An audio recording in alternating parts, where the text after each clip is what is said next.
वापरते। तर आषाढी वारीसाठी निघालेल्या दोन्ही पालख्या आज पुण्यामध्ये दाखल झाल्यात। संत तुकाराम महाराजांची पालखी पुण्यातील नाना पेठेत तर संत ज्ञानेश्वर महाराजांची पालखी भवानी पेठेतल्या विठ्ठल मंदिरामध्ये मुक्कामी आहे। दोन्ही पालख्यांचं पुणेकरांनी संगमवाडी चौकामध्ये जोरदार स्वागत केलं। आजही या पालखांचा मुक्काम हा पुण्यामध्ये असणार आहे। मंगळवारी पहाटे माऊलींची पालखी दिवेघाट मार्गे पंढरपूरकडे तर तुकोबांची पालखी पुणे सोलापूर रस्त्याने पंढरपूरकडे प्रस्थान ठेवणार आहे।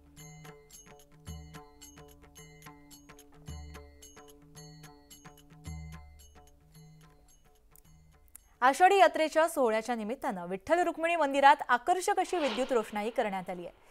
मंदिर परिसरामध्ये संत ज्ञानेश्वर दर्शन मंडप, संत नामदेव पायरी, जगद्गुरू तुकाराम भवन, मंदिराचा कळस, उत्तर आणि पश्चिम द्वार इथं विद्युत रोषणाई करण्यात आली आहे।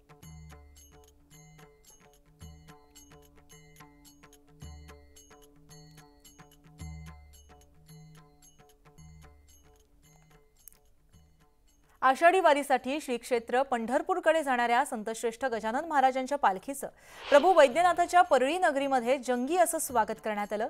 श्रींची पालखी दाखल होताच दडी मारलेल्या पावसानं हजेरी लावल्यानं शेतकरी वर्गामध्ये समाधान व्यक्त होत आहे।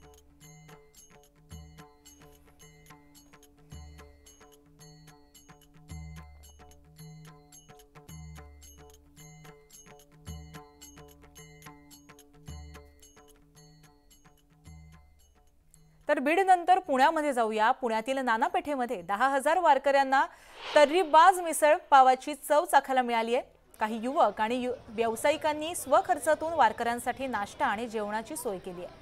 आज दिवसभर माऊली आणि तुकोबांच्या पालख्या पुण्यातच मुक्कामी आहेत। आज दिवसभर वारकऱ्यांसाठी पुणेकरांनी जेवणाची सोय केली आहे।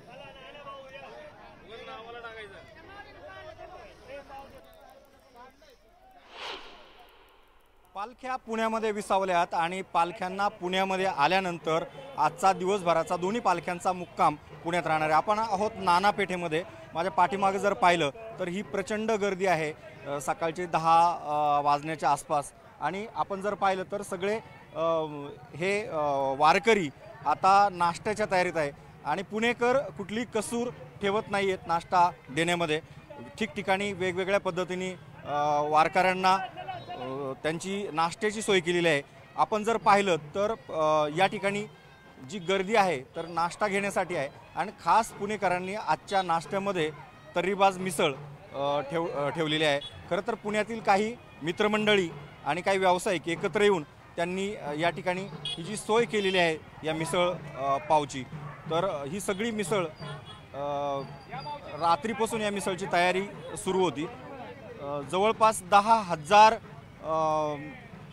नागरिकांना वारकऱ्यांना ही मिसळ खाऊ घातली जाणार आहे।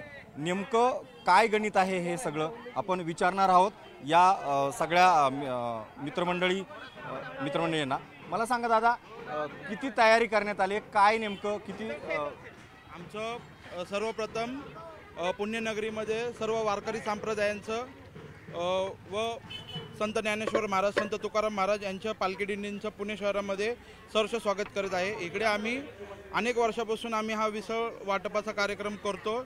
यंदाच्या वर्षी आम्ही हा कार्यक्रम राबवण्यात आलेला आहे। यंदाच्या वर्षी आम्ही 10,000 लोकांसाठी मिसळ वाटपांचा कार्यक्रमाचं आयोजन केलेलं आहे। नक्कीच। तर ही मिसळ बनवण्याचं काम चाचा तुम्ही करताय, काय नेमकं किती कसं सांगाल याबद्दल? काय नाही, 10 वर्षांनी आम्ही हे खाऊ घालतोय वारकऱ्यांना, माऊलींना, आणि कसं मनाला समाधान वाटतो। प्रशांत मोहितेसह रायचंद शिंदे, न्यूज 18 लोकमत, नाना पेठ, पुणे।